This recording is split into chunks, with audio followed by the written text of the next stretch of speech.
In today's lesson, we're going to talk about how to subtract two fractions using the butterfly method. So let's begin. First, we need to multiply 4 and 7 in that order. 4 times 7 is 28. Next, we need to multiply 5 and 2.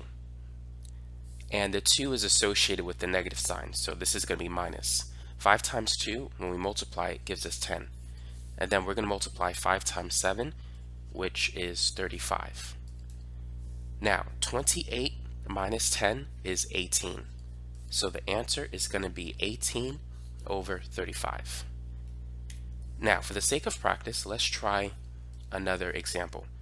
Go ahead and subtract these two fractions using the butterfly method.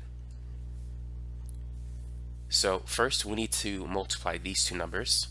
5 times 9, this is a positive 5, so that's going to be positive 45. And then 8 times 2, the negative is associated with the 2, so it's going to be minus 16.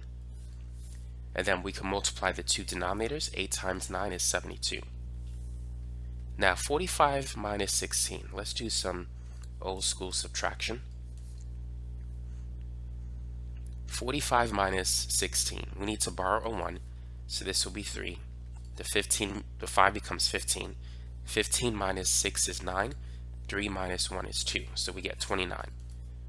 So the final answer is going to be 29 over 72. And we can't reduce that fraction any further. So that's how you can subtract two fractions using the butterfly method. I would start with this diagonal first because that's going to be a positive, and then this will be the second diagonal, but it will be negative.